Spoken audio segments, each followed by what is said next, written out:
I'm doing well, man. Another Wednesday with you, so can't complain too much. No, you shouldn't. I was pretty cocky yesterday because as a New Yorker, I had a pretty good weekend, and then I had to go and watch Garrett Cole spit the bit last night. $300 million, Ryan. $300 million. You got to take the ball and you got to get the job done. He did not do it last night for the Yankees.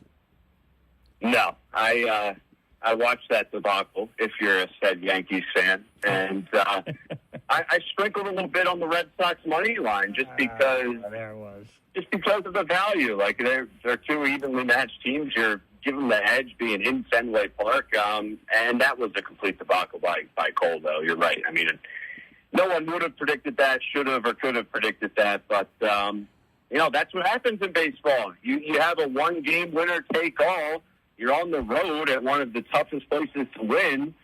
I mean, that's just how it goes sometimes. That's why it's so great, but, also a little bit maybe needs to be adjusted type. Well, he's never pitched well on the road in Boston. We know that. And I think next year, I think what's going to happen is they're going to expand the playoffs. I believe they will. They have to. Yeah. They have to. Yeah, you can't have like a 106-win team in like a winner-take-all format. You just can't have it. No, not at all. All right, let's before we get to the NFL stuff. And by the way, I do like the Dodgers tonight. I saw you tweet about Simmons, and I agree 100%. Like, this is your classic. Oh, man, what the hell did I do? Like, you're fined, you're not showing up. They're taking out the money because it's already in escrow. And then you turn around and have your henchmen behind you make a call and say, whoa. We didn't think it was going to be this high. Can we recoup the money? I mean, you can't get this guy the hell out of here already with this nonsense. This kid is an absolute clown, man. An absolute clown, because now you realize he's getting hit where it hurts the most, in the wallet. Yeah, it's like, I agree with you. For anyone that didn't see my tweet, like, I am loving every bit of this. We stamped the approval of him being a fraud, clown, insert a million different words similar to that there. But keep it coming. Like, every day, Q, there's something else coming out of his camp or rumors, whatever it is, that just solidifies it, that just adds to the pile that is, as far as the eye can see, of evidence that he's a complete clown. Like, he knew what he was getting himself into. Like, I am not going to report to camp, which will equal me losing money. And now it's like he backtracks, which is not shocking. I mean, this kid he's just all over the place, man. And I hate him so much, as you know, but I'm almost to the point of feeling bad for him because he is just clearly in over his head. And I don't know where the end is. It's nowhere in sight. You can't feel bad for him. He brought this on himself, and so did the Sixers, because they valued him so much that they wanted everything underneath the sun in return for him. But this is Simmons, man. This is who this guy is. He's an entitled child. That's exactly what it is. Talent alone is not enough. He's got nothing between the ears. He's got nothing inside the ticker. To me, he's a punk.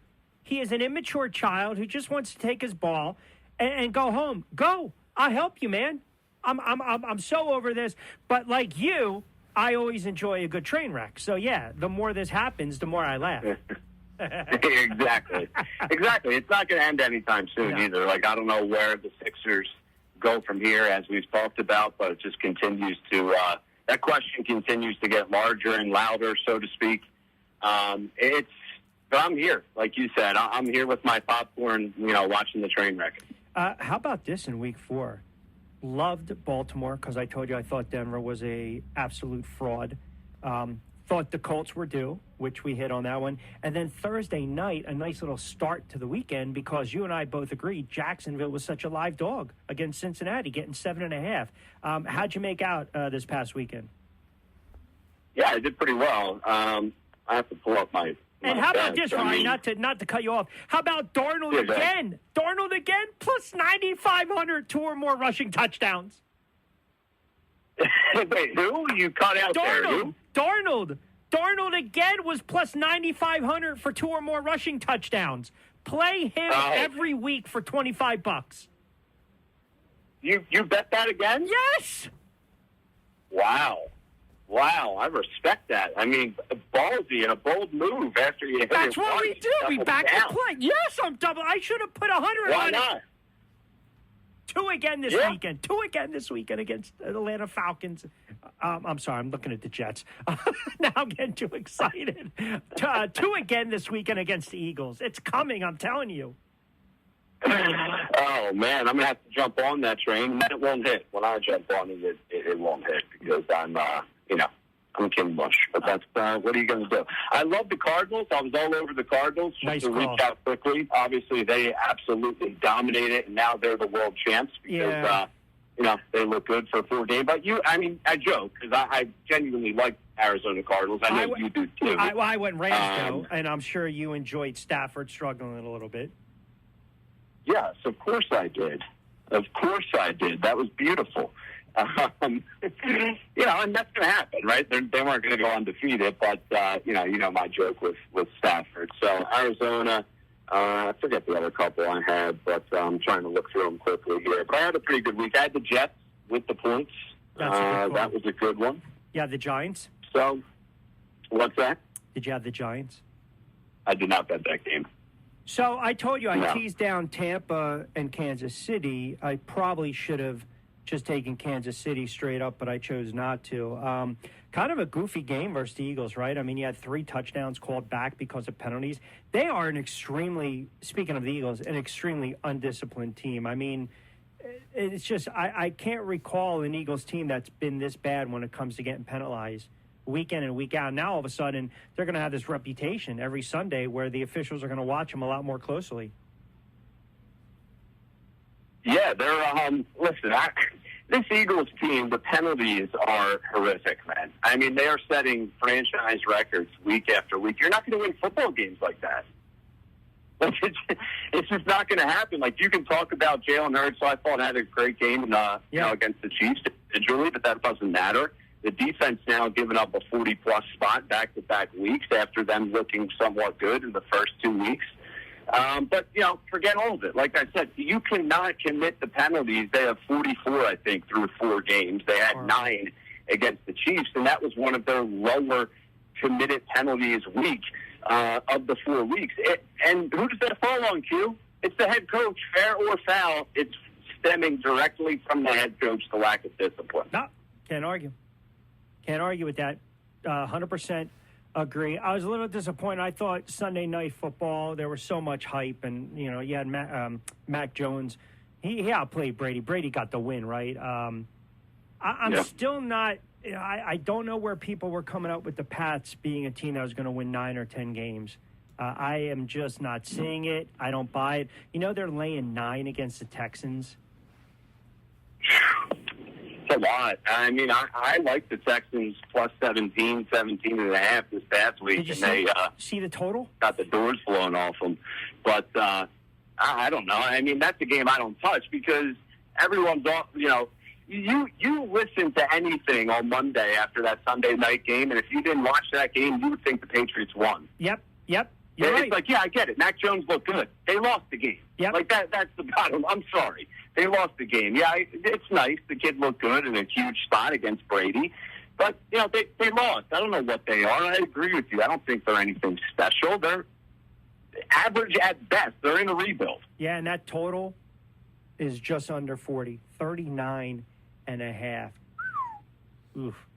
Oh, that's low. I mean, that's what happens when one of the teams can't even, find the red zone, let alone the end zone. You got the same thing with Denver and Pittsburgh. Pittsburgh's laying 1. Pittsburgh's a bad team, man. Now, again, that line is so low because we don't know what's going to go on with Teddy, if Locke's going to start for Denver. I think Denver's a fraud. That total is 39 and a half as well. You would think if Pittsburgh wants to save their season, they would have to win at home. You would think, but this is a game where I just think the Steelers are so bad, and I think Roethlisberger's shot. I'm probably not going to play the Steelers very much this season. I'm just kind of going to steer clear. No, I'm probably with you. That's not a game I touch. But if you're forcing me to make a pick, for whatever that's worth, I would lean Pittsburgh just because, Pittsburgh started 11-0 last year, right? And, let's not forget. And I'm not sitting here saying they're a good team. Big Ben got old overnight. He looks bad. But, let's give the Hall of Fame coach on the sideline, Mike Tomlin's, a little bit of the benefit of the doubt. And I'll even give Big Ben the benefit of the doubt. They're at home. Yep. Like you said, they're desperate for a win. They're not going to lose every game they play. I think they're going to end up finishing around 7 to 9 wins. So, yeah, I think they're in a must-win type of spot here at home against Denver. I don't hate to lean on Pittsburgh. I'm probably not touching it, but that's my 2 cents on the game. Yeah, I mean, think about this. They go on the road and they beat Buffalo. I think it's more about Buffalo just stubbing their toe to start the season, and then boom, Pittsburgh drops 3 in a row, 2 out of 3 at home, and now you have 2 home games coming up against Denver and Seattle. I wish I would have played their win total prior to the season. I didn't. It's okay. But like I said, I'm not really going to do much with that game. I'll tell you a couple games I like. I want to get your thoughts on. Thursday night, Rams in Seattle. Seahawks, I loved them this past Sunday. To a man, I just said to myself, there's absolutely no way that they're going to lose because they can't go 1-3 to start the season. That would have been 3 losses in a row. They saved their season. They salvaged their season, and they always seem to play. Those games against the Rams, they're tricky spots, man. The Rams seem to kind of come up big against Seattle. The Rams are actually laying 2.5 as a road favorite over Seattle on Thursday Night Football. What side would you play in this one? I think I said this to you last week. I don't trust Seattle, man. I don't know what they are. Some weeks they look like they can compete to be in the Super Bowl, and other weeks you're like, what's going on out there? You have this Rams team coming off a bad loss, and they're going to be desperate to get things back on track. This is a game I don't touch. If anything, I would maybe lean towards Seattle, but I just don't trust them. I don't trust Seattle. They're too up and down. Obviously, I like the head coach. I love Russell Wilson, but I just don't know what they are when it's all said and done. I feel as though we're getting so many inflated lines, right? This is now the 3rd week in a row with some of these lines in the NFL that are well over 7. Minnesota's laying 9 against Detroit. Tampa Bay is laying 10 against the Miami Dolphins. New England, 9 against the Texans. The Giants are 7. That'll probably go 7.5. by kickoff on Sunday. And there's one other game that the line, I'm looking at it and I'm like, wow. Baltimore. Baltimore is laying 7 against the Colts. The Colts are a bad team. They're a real bad team. But I would probably say take Tampa and Baltimore just for the hell of it. I'd probably tease those lines down, and I would probably play Tampa on the money line, take them straight. I know 10's ridiculous, but I don't see any resistance from Miami. But these other games, man, and then you're stuck between a rock and a hard place. You start to get the 4.5, the 3.5 type of games, and I'm like, I don't want to have to tease a bunch of games. I don't feel comfortable doing that, but I don't know. I might not have a choice. I mean, give me 2 or 3 games that you're confident that you'll bet on. I don't care if you tease them, parlay, money line, doesn't matter. Give me 2 or 3 games right now on a Wednesday that you're confident you're going to play. You know what? I may sound crazy here, but I really like Cleveland getting points, and I would even tease that up to 2.5 or 3, depending on where you look. I would tease that up, so now you're getting them, whatever it is, plus 8.5, plus 9. It's 1.5 right and that's now. The spot. That's like a letdown game for the Chargers. And Cleveland, it's not much of a letdown. Cleveland's a legitimate football team. So you give me those type of points in the teaser. I really like that bet. I like our Cardinals, again, against San Francisco. And, that's not an ideal teaser spot because the spread is like 4.5 to 5.5, depending on where you look. Yeah. So Arizona is a team that I'm probably going to ride again this week. Interesting. And the Raiders are 5-point favorites at home against Chicago. I can maybe think about teasing that with Arizona. Now I'm getting a couple points with the Raiders at home against Chicago, which is a complete dumpster fire. I wouldn't even waste your time on a tease. Take the Raiders straight up. Take them on the money line. Take them straight up. I know you're right. I think you have some options there. I'm certainly not afraid of just laying the 5, without a teaser. But that's my thoughts. Chicago's a mess. Yeah, they're horrible. they're throwing that kid to the Wolves. And the Raiders' short week, I get it, but they're ticked off because of that loss against the Chargers. And give the Chargers credit. And this is what I was going to say. I kind of disagree with you. I'm a huge Justin Herbert fan. You know that. I love what they did the other night. So am I. Their defense really kind of shut down the Raiders, man. I mean, the Raiders made a couple plays, had a couple bad decisions in that game. But the Chargers, and I mentioned this the other day, you're starting to see that safety valve, that connection between Jared Cook, the tight end, and Herbert. And they're using them in the red zone. They're stretching the field with him a little bit. They can run the football. I absolutely not love, but I like the Chargers in this spot against the Browns at home. And I do believe the Browns are a very good football team as well. I mean, they've got a stretch of games coming up, Chargers, Cardinals, Broncos, where they're going to be tested, no doubt. So I'm going to go the opposite end on that one. And then you're going to laugh here. I'm going to take a flyer, very light, man. I'm taking a flyer on the Giants. Give me the Giants at 7.5. They always seem to play the Cowboys tough. I like it, and only because, sorry to cut you off, but like my thinking with that Browns pick is sort of similar to your thinking with the Giants. Like, listen, I'm a big fan of Herbert. Huge. They are a really good football team. Herbert is, he is just developing into a star right before our eyes. But they have to lose some football games. And now you look at this Giants-Cowboys matchup. It's a division matchup. It's a huge spot. And I'm still not sold on the Cowboys. Maybe I'm just a bitter Eagles fan. I try and leave my bias to the side. But I think this division is going to be tight, man, this NFC East. So if my thinking is true there, I could see the Giants not only keeping this close, a very shocking upset win out of nowhere.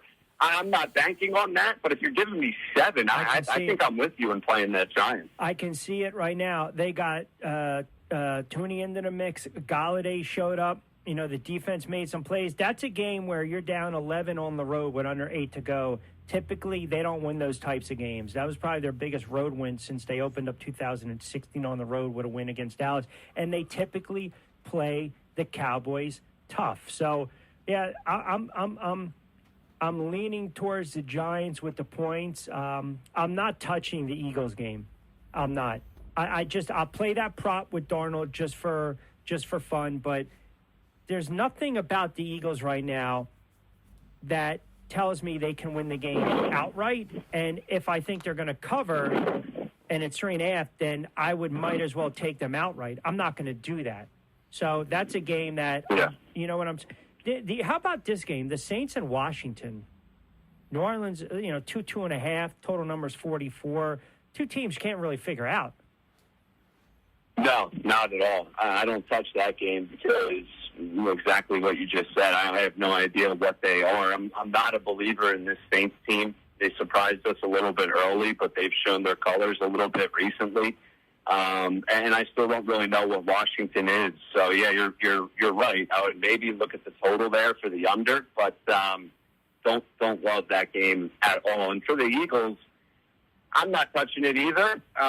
They're getting 4. If you want to throw them into a teaser, now they're getting 10. Like the Eagles always surprise you. They always reel you in and get like a nice little win when things are going wrong. Yep. And this is an important spot. Like this is a game. Their next 7 games, including this one, are really tough. And this game is winnable. Like, listen, they're an underdog and they should be an underdog.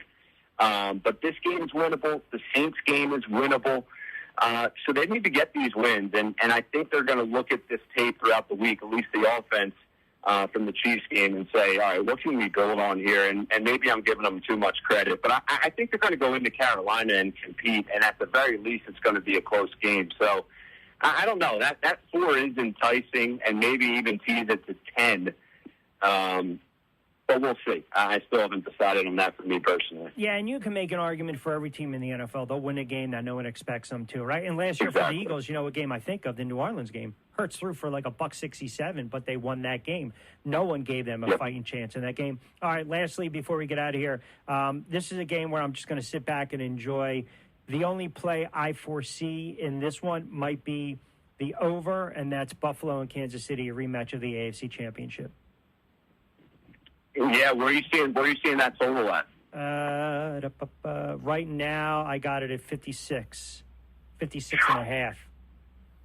Man, yeah, it's This is a big matchup because the Chiefs, obviously, they get the win against Philadelphia. I mean, I don't know what that does for, the national landscape type of thing for Kansas City, but they're all of a sudden in a dogfight in a really strong division.